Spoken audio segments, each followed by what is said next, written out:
Okay, we'll continue this a little bit here. This truck right here, I sold this truck. I bought this truck as a donor. I took the plow rigging. I sold the tires. I took the motor, the computer, the wiring, the pedals, the bell housing off the transmission. I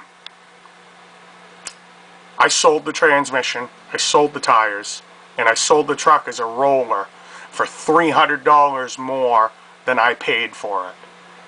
So I have a negative cost into this swap.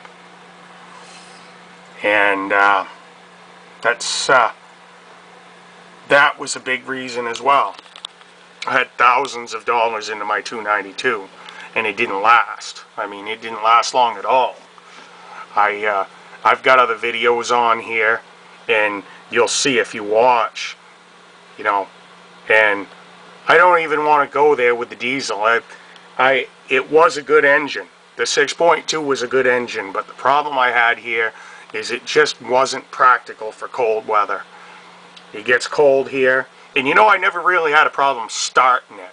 It was keeping it going down the road. The only way I could really keep this thing going was I constantly had to put additives in it. And if I wasn't putting additives in it, if it wasn't additives, it was a matter of, oh, let's see, if it wasn't additives, it was a matter of having to put, you know, constantly put, what do you call it? If it wasn't additives, I was constantly having to put,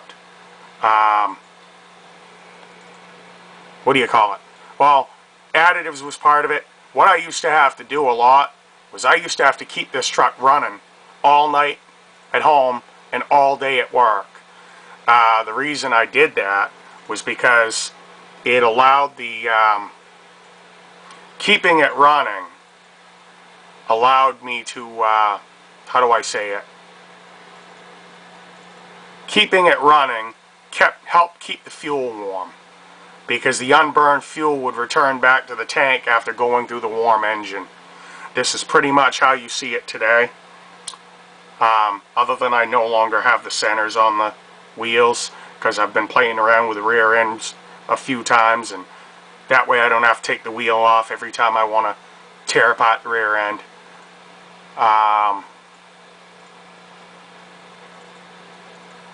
She's my plow beast. 20 mile per gallon daily driver. This was stuff I ripped out of the other cab, getting it together to be, you know, what you see now. This was when I put the hydraulic clutch and the wiring from the 87 cab into the 81 cab to convert this to multi-port fuel injection and hydraulic clutch. Yeah, there's the hydraulic master, pretty much looking like it came there from the factory.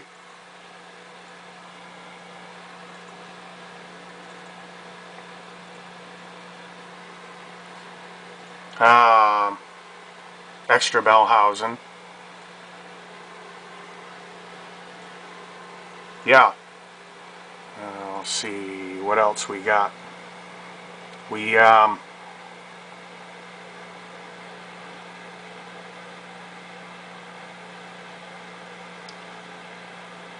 lot of stuff might be right. Anyway, I've got some other stuff on the desktop too. Some other pictures.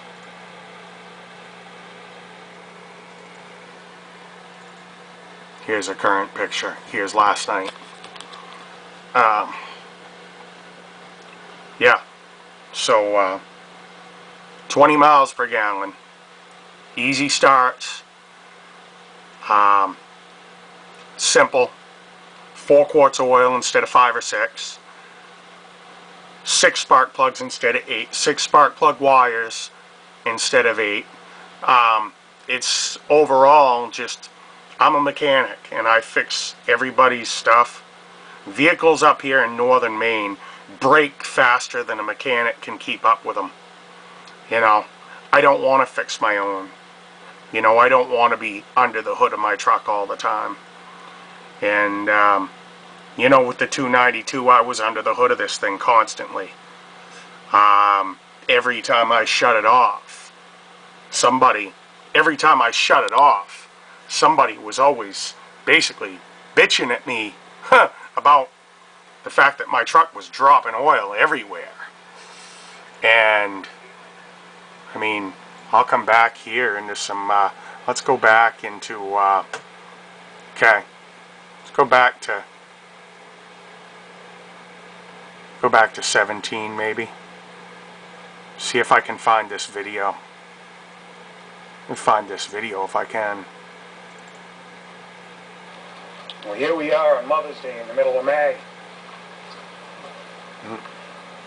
Just get, can't find the video I want, can I? I drive down here before. Okay. Let me see if I can find the one I want. My stuff is all over the place.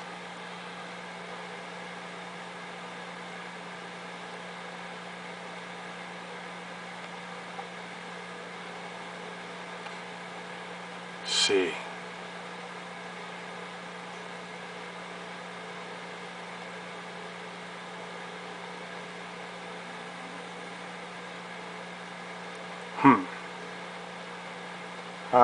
Here's a picture from last winter.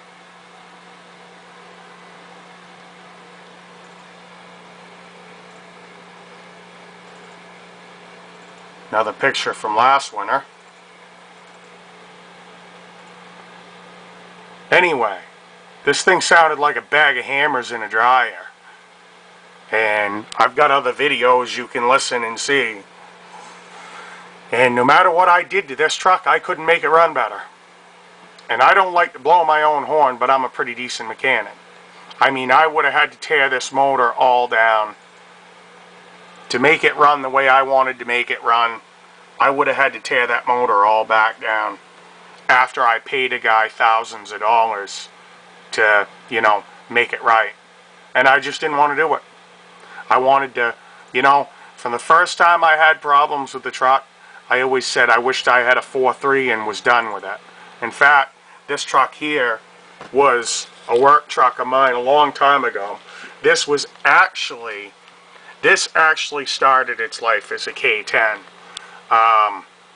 Blew the rear end in it, and we had a 1-ton that was in pretty sad shape. And I put the 1-ton axles in this K10, and I loved it. It was the best thing I did. The truck went so much better because of the reduced rolling resistance from the 1-ton axles. I loved it. It was 8-lug, it was cool, and it was stronger. I didn't blow rear ends and break axles anymore. In fact, I miss this truck.